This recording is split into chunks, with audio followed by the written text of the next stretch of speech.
तुम किसी भी उपाय से देवी मातंगी को पावन गंगा के जल में प्रविष्ट कराओ, वहीं श्री महाकाली का आविर्भाव होगा। गणेश,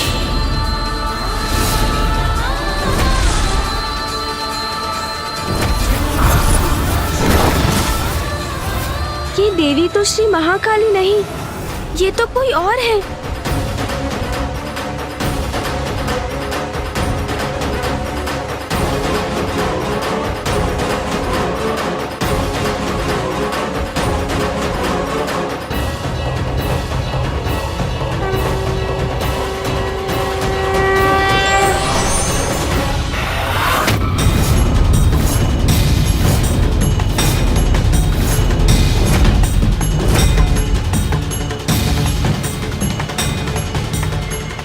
गणेश, वो देखो।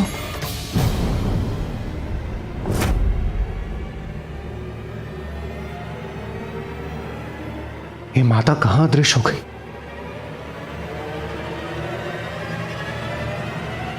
माँ श्री महाकाली का आविर्भाव हो रहा है।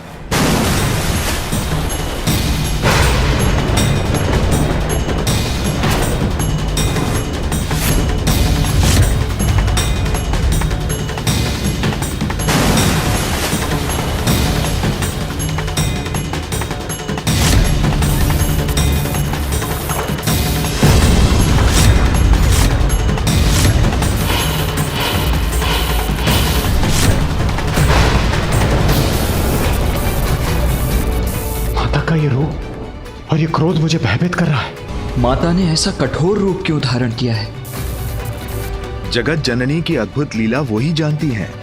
सत्य है, देवी आदि शक्ति के श्री महाकाली रूप का आविर्भाव हुआ है।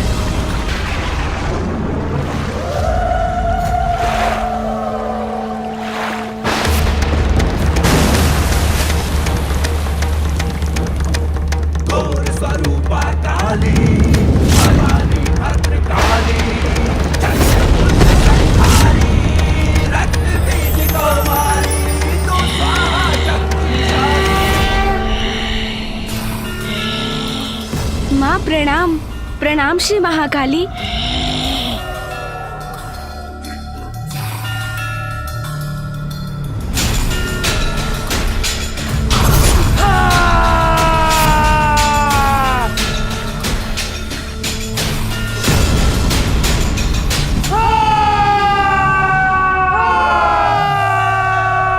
माता की विशालता में तो जैसे संपूर्ण ब्रह्मांड समा गया है। अनंत अद्भुत है माता का ये रूप।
माता श्री महाकाली की दिव्य भव्यता को मैं नमन करता हूँ।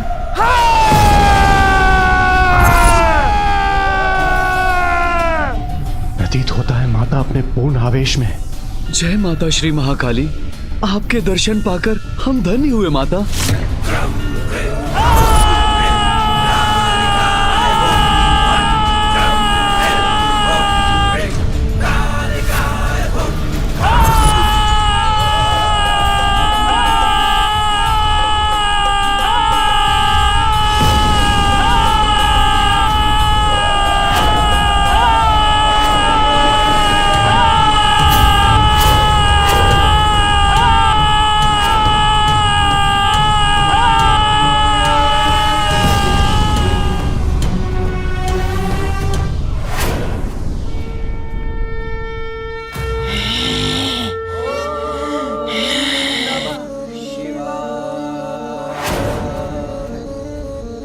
ये कैसा रहस्य है माता? कौन है? कौन है जो मेरा रहस्य जानना चाहता है? कौन?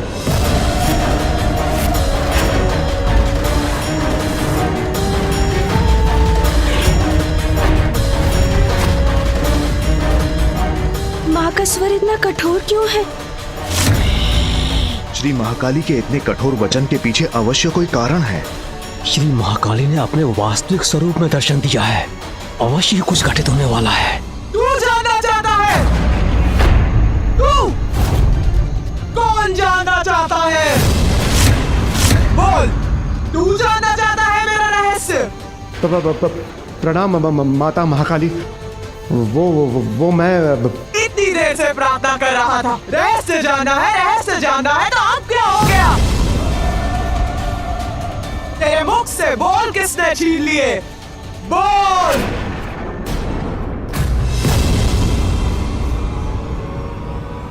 देवी श्री महाकाली माँ, माँ की दृष्टि का ऐसा प्रचंड तेज।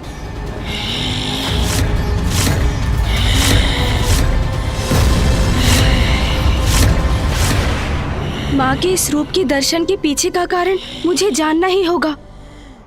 माँ, हम सभी आपकी लीला समझना चाहते हैं, उसका रहस्य जानना चाहते हैं। माता, ये सब मेरा ही अपराध है। मैं ही इसका कारण हूँ माता।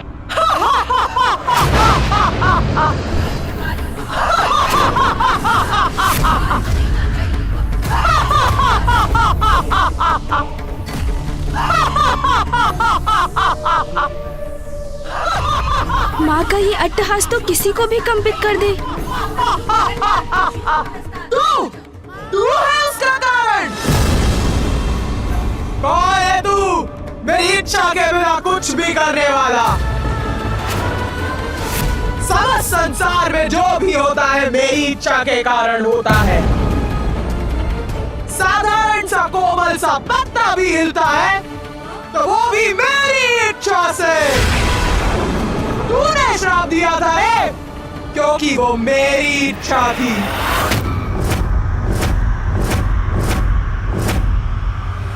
आप एक दूसरे में इतने रमे हैं कि आपको अपने आप की, अपने भक्तों की और अपने कर्तव्य की कोई चिंता ही नहीं। यदि ऐसा है तो आप किसी निर्जन स्थान पर वास क्यों नहीं करते?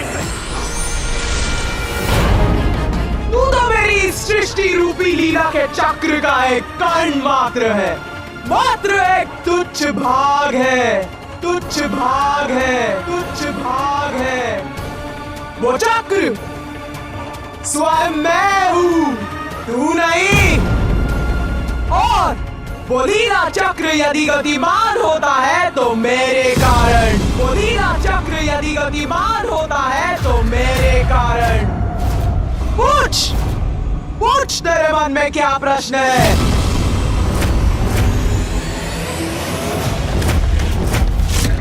माता, आप माँ मातंगी के रूप में माँ गंगा में प्रविष्ट हुई और हमारी प्रार्थना सुन आपके पूर्व एक दिव्य श्वेत वर्णी देवी जल से बाहर आई। कौशिकी, कौशिकी थी वो,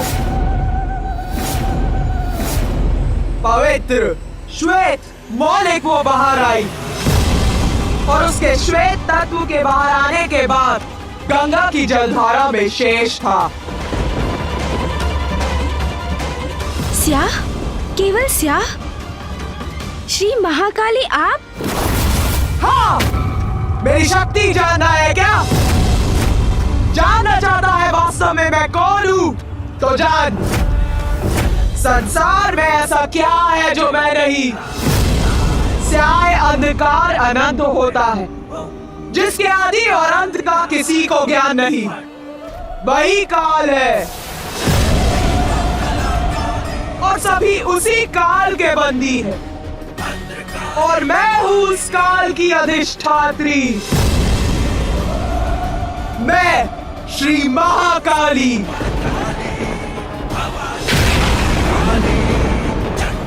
मैं ही परम ब्रह्मा हूँ, मैं ही परम ब्रह्मा हूँ,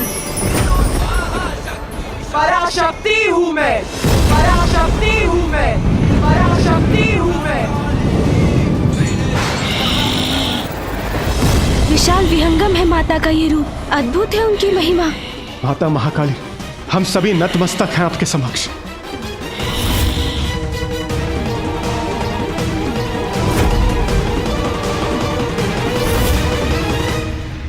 मुझे माता श्री महाकाली से उनकी लीला का रहस्य पूछना चाहिए। यही इच्छा महागणपति जी की भी थी, इसलिए तो उन्होंने मुझे मार्गदर्शन भी दिया था और इसीलिए हम यहाँ एकत्रित भी हुए हैं। माता ने जो स्वर्णिम अवसर हमें दिया है उसे गंवाना सर्वथा अनुचित होगा। मुझे माता से निडर होकर प्रश्न करने ही होंगे। हे माँ, मेरे प्रश्न के लिए मुझे क्षमा कीजिएगा।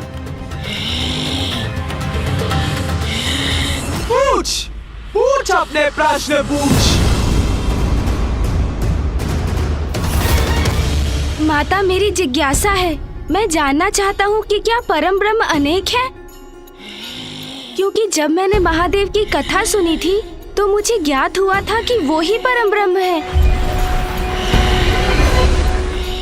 और फिर मुझे श्री महागणपति जी ने भी यही बताया था कि वो परम ब्रह्म है। और अब आपने भी कहा कि आप ही परम ब्रह्म हैं, तो फिर वास्तविक परम ब्रह्म है कौन?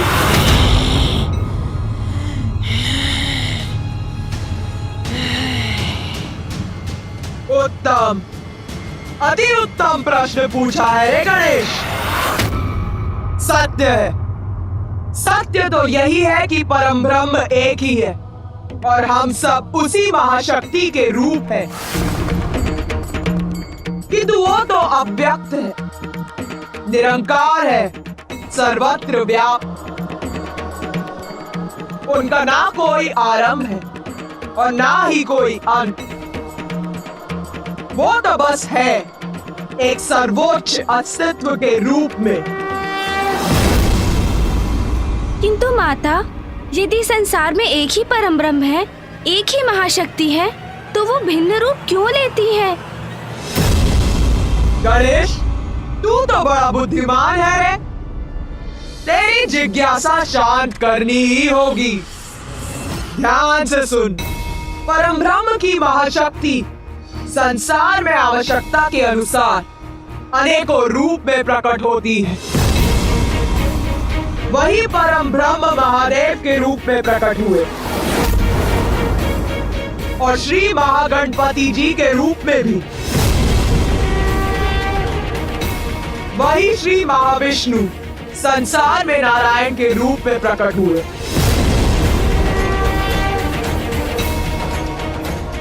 और उन्हीं परम ब्रह्म का एक रूप मैं भी हूँ। परम ब्रह्म के रूप अपने अनुसार संसार के कल्याण हेतु कार्य करते हैं, जो अपने अनेक अवतारों में सृष्टि का पालन भी करते हैं और संहार भी करते हैं। किंतु माता, श्री महाकाली रूप लेने के पूर्व आपने माता मातंगी का रूप क्यों धारण किया था? तेरी जिज्ञासा कब शांत होगी रे गणेश? सुन, मेरे 10 महाविद्या रूप है और उन 10 महाविद्या रूप में से 9वां रूप है मातंगी। 10 महाविद्या माता?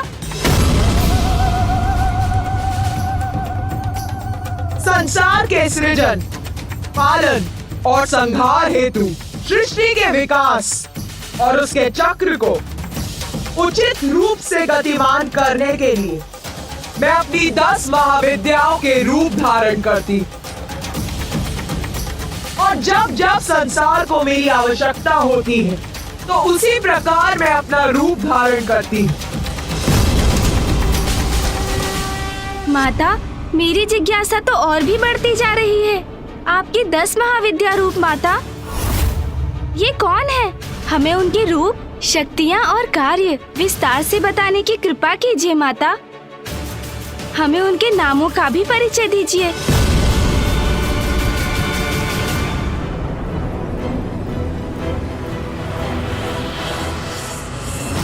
मेरी 10 महाविद्याओं के नाम है काली,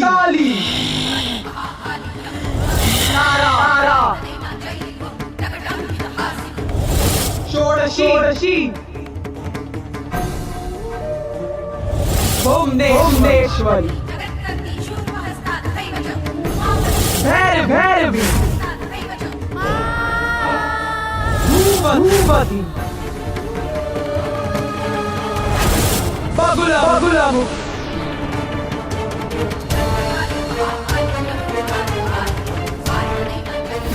मातंगी कमला छिन्नमस्तिका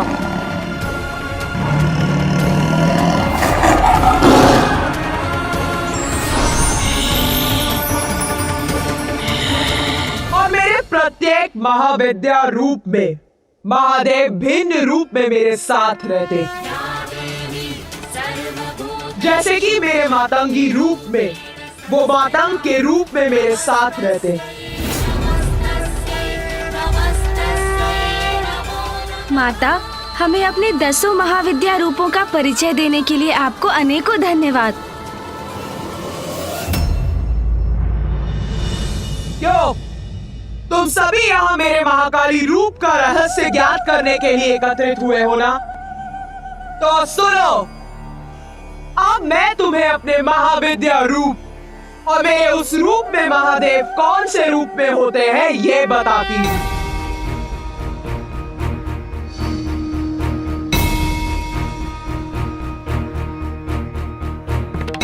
मेरा सर्वप्रथम महाविद्या रूप है काली। काली का उद्गम संसार में महादेव के साथ कैसे हुआ और काली रूप में महादेव ने कौन सा रूप धारण किया, सर्वप्रथम ये कथा सुनो।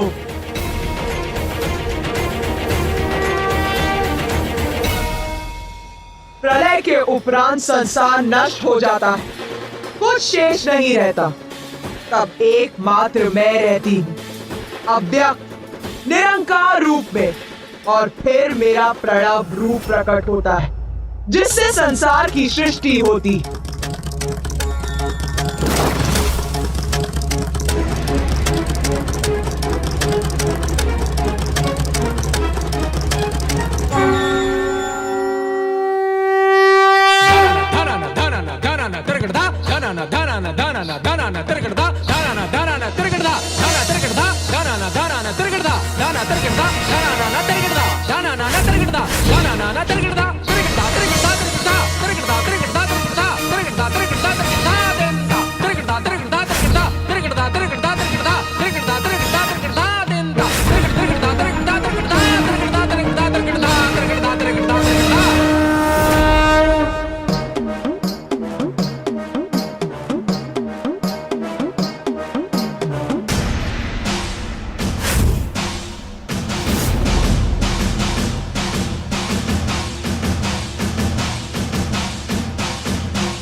देवी पार्वती आप एक ही तत्व हैं। समय आने पर देवी लक्ष्मी नारायण की पत्नी बनेंगी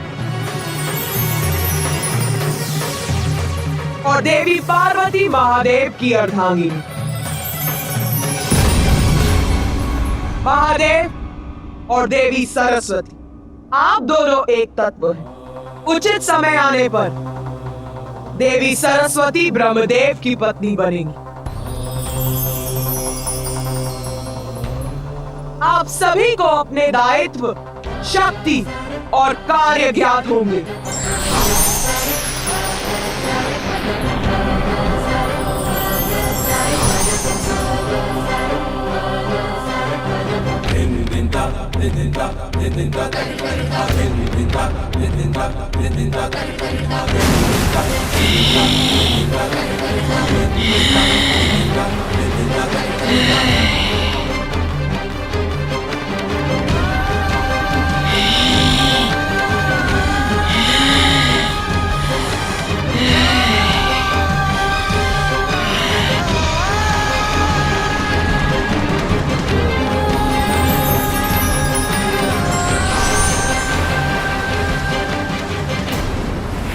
सृष्टि के नवीन सृजन के समय जब संपूर्ण सृष्टि जलमग्न थी, उसमें थल अंश मात्र ही था।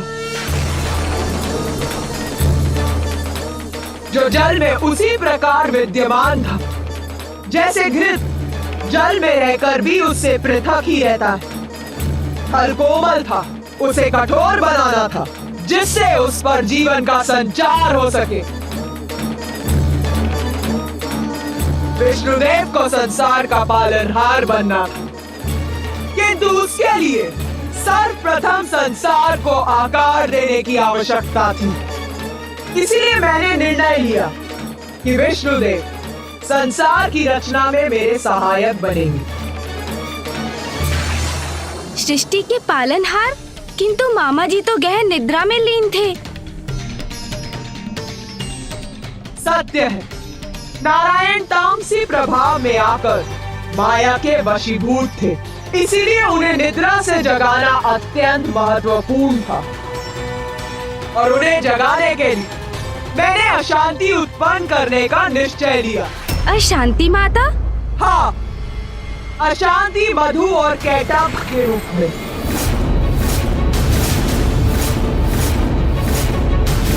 मधु और कैटब माँ, ये कौन थे? दो असुर जिन्हें मैंने अपनी माया स्वरूप देवी महामाया का रूप धारण कर उत्पन्न किया।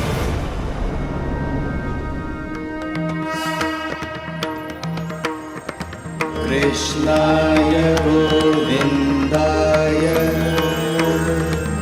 गोपीजनवल्लभाय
उत्पन्न होने पर मैंने उनमें प्राण का संचार कर उन्हें जीवन प्रदान किए।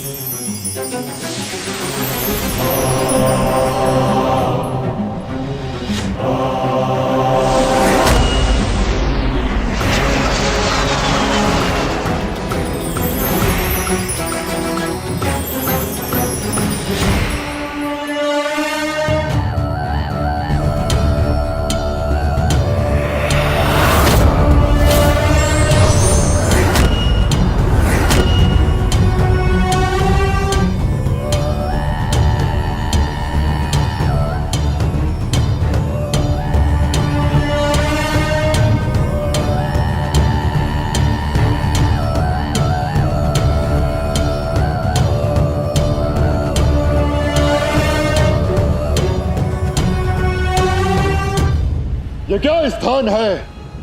हम इस विशाल सागर के मध्य में क्यों हैं? कौन है हम?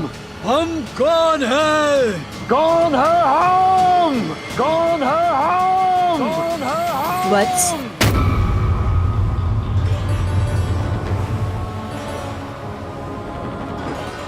तुम दोनों हो मधु और कैटब। मैं मधु। मैं कैटब। मैं मधु। मधु। मैं कैटब हूँ। मैं कैटब हूँ।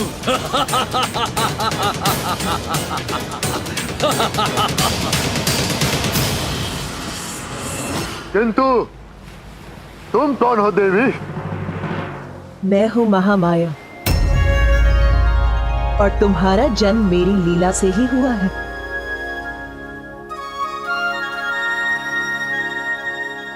प्रणाम माता।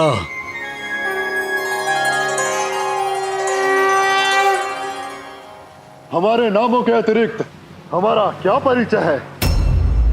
पुत्रों, तुम दोनों अत्यंत शक्तिशाली असुर हो और इस जल में तुम्हारी उत्पत्ति का एक अति विशेष कारण है। माता, क्या है वो कारण? क्या है हमारे जन्म का उद्देश्य? युद्ध करना है तुम्हारा उद्देश्य। युद्ध? नारायण से युद्ध। जाओ और अपने जन्म का उद्देश्य पूर्ण करो। नारायण से युद्ध करो। देवी महामाया, आपके कारण ही हमारा अस्तित्व है। आपने ही हमें हमारा नाम दिया है, हमारा मार्गदर्शन किया है। इसलिए देवी, आपका आदेश है कि हम विष्णुदेव से युद्ध करें, तो ऐसा ही होगा।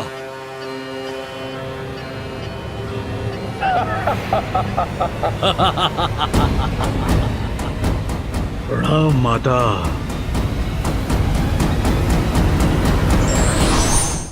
कहाँ है विष्णुदेव?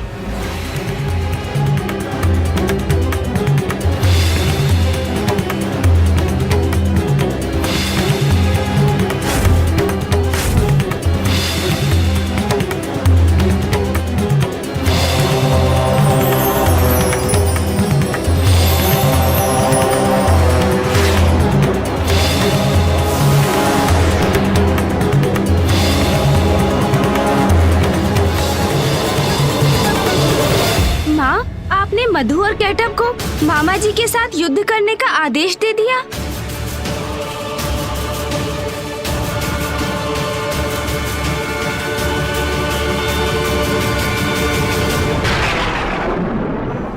तुझे क्या लगता है ये भूल थी मेरी? जब से मैं आई हूँ प्रश्नों की झड़ी लगा रखी। मैं तेरे प्रश्नों का उत्तर दे रही हूँ क्योंकि तू मेरा रहस्य जानने के लिए इच्छुक है कि तू मेरी ही लीला पर प्रश्न उठा रहा है। हाँ, भेजा मैंने उन दो असुरों को नारायण से युद्ध करने के लिए। मेरी लीला समझने का सामर्थ्य है भी तुझमें? मेरा उद्देश्य ये नहीं था माता, आपको क्रोधित नहीं करना चाहता था मैं। श्री महाकाली माँ, मैं तो बस।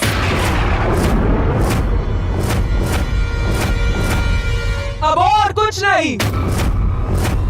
कौन होते हो तुम सभी मुझसे प्रश्न पे प्रश्न पूछने वाले? पराशक्ति हूँ मैं। बहुत हुई मेरी लीला की कथा। अब ना तो मुझे कुछ सुनना है और ना ही कुछ कहना।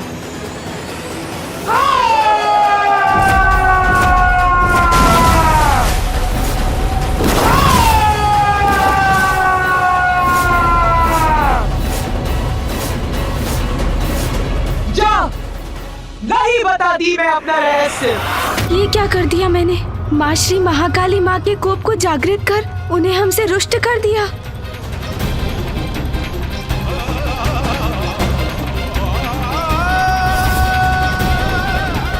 माता से और प्रश्न करना कदाचित उनकी क्रोधाग्नि को और भड़का देगा।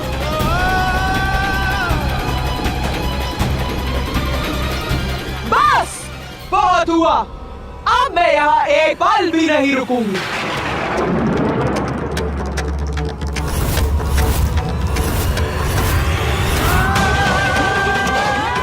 माता जा रही है यहाँ से। ओम जयंती मंगला काली भद्रकाली कपालिनी दुर्गा क्षमा शिवा धात्री स्वाहा स्वधा नमोस्तुते। ओम जयंती मंगला काली भद्रकाली कपालिनी दुर्गा क्षमा शिवा धात्री स्वाहा स्वधा नमोस्तुते।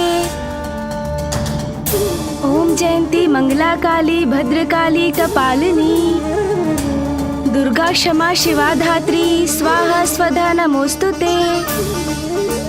ओम जयंती मंगला काली भद्रकाली कपालिनी दुर्गा क्षमा शिवा धात्री स्वाहा स्वधा नमोस्तुते। गणेश जी की स्तुति से माता श्री महाकाली का क्रोध शांत हो रहा।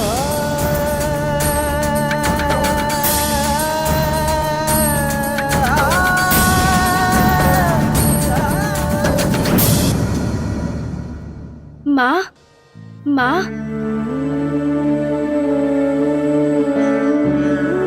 मुझे क्षमा कीजिए माँ।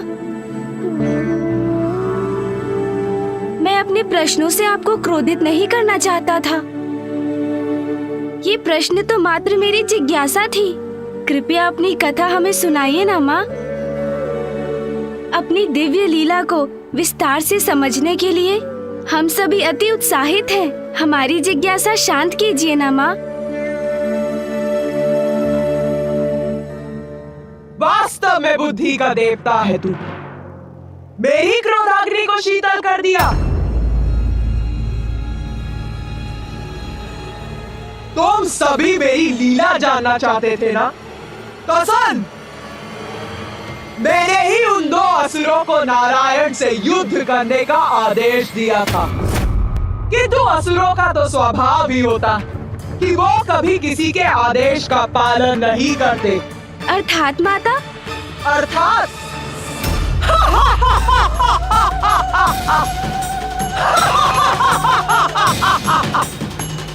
नारायण तक पहुंचने से पूर्व मधु और कैटब की कुदृष्टि ब्रह्मदेव पर पड़ गई।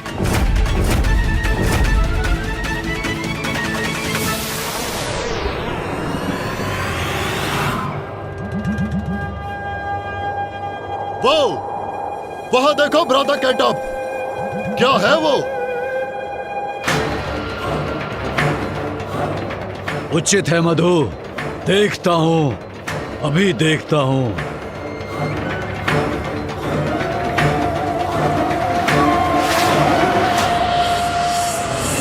क्या तुम भी वही देख रहे हो जो मैं देख रहा हूँ? एक उच्च आसन पर कोई वृद्ध देवता प्रतीत होता है। हाँ मधु, किंतु इस वृद्ध देवता को इतने ऊंचे आसन की क्या आवश्यकता है? उचित कहते हो भ्राता, उच्च स्थान तो बलवान को प्राप्त होना चाहिए, हमें प्राप्त होना चाहिए। विष्णु से तो बाद में युद्ध करेंगे, पहले इस वृद्ध देवता को आसन से उतारते हैं, इसका स्थान छीनते हैं।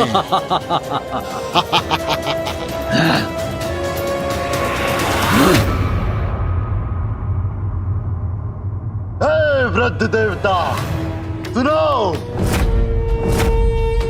ए, सुनो।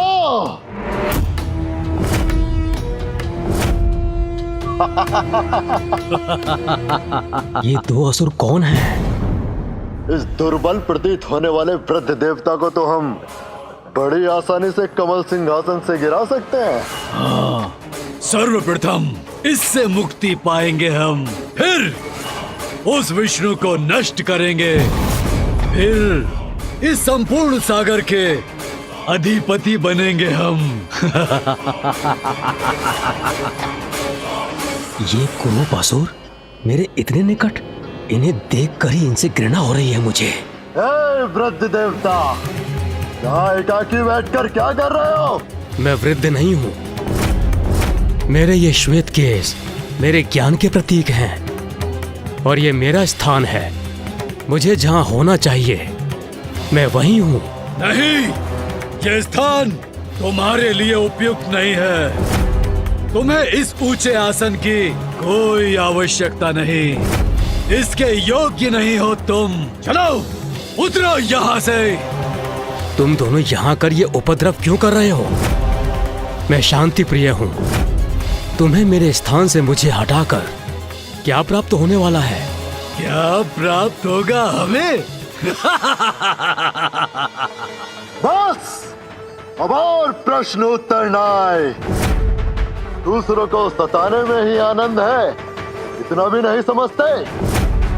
इसलिए जैसा कहा जाए वैसा करो, अन्यथा शांति प्रिय देवता तुम्हारे जीवन को अशांति से भर देंगे हम, या कदाचित तुम हमारा विरोध करने की इच्छा रखते हो।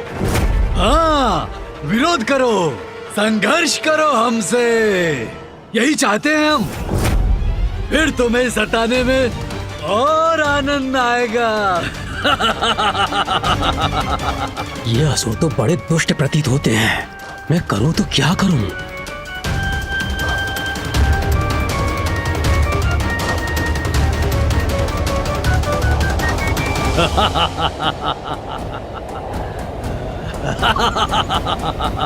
प्रतीत होता है ये उद्दंड असुर थमने वाले नहीं।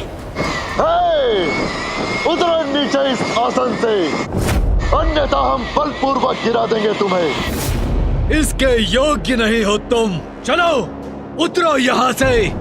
इस विकट परिस्थिति में कौन सहायता करेगा मेरी?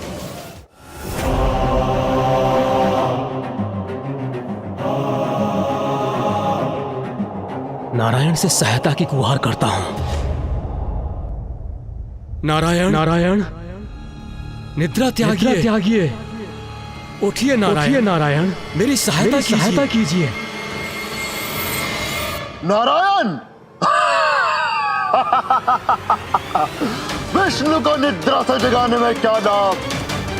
सर्वप्रथम हम तुमको यहाँ से हटाएंगे, फिर तुम्हारे आसन पर स्थित होकर नारायण को सताएंगे, युद्ध करेंगे, विष्णु को भी पराजित कर देंगे हम।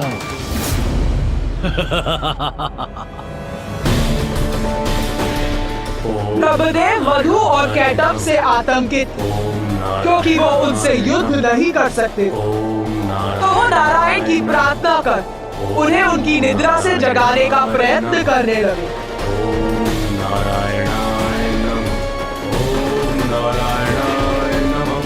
ओम नारायणाय नमः। ओम नारायणाय नमः। ओम नारायणाय नमः। ओम नारायणाय नमः। ओम नारायणाय नमः। कैटब, वृद्ध देवता ऐसे नहीं उतरेगा। क्यों ना एक कार्य करें, इसके कमल की जड़ को ही विलक कर देते हैं। इसे गिरते देख बड़ा आनंद आएगा। अब न रहेगा आसन और न रहोगे तुम उस पर आसीन।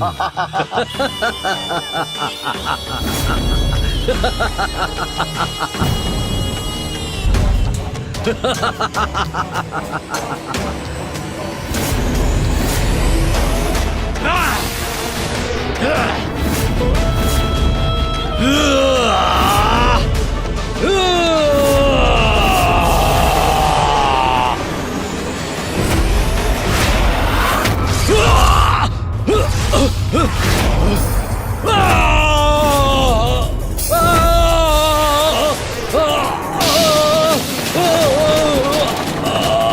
क्या हो रहा है? हमें आहत किसने किया? कौन है हमें नीचे गिराने वाला?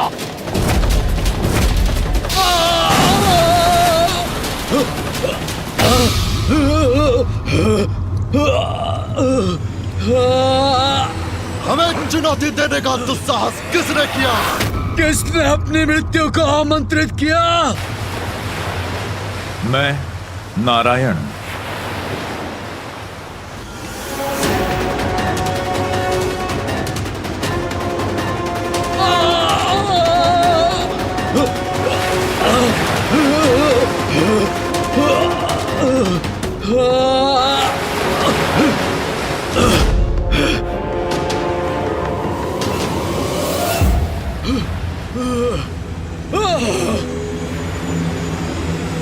नारायण के कान की मैल से उत्पन्न हुए ये असुर कोई साधारण असुर नहीं थे, और उनमें प्राण तो मैंने ही फूके थे, तो उनका अंत इतनी सरलता से कैसे हो सकता था? मैं चकित और विचलित इस बात से हूँ कि माता द्वारा उत्पन्न दो असुर उन श्री हरिनारायण विष्णु का सामना भला कैसे करेंगे, जो स्वयं जगत के पालनहार हैं।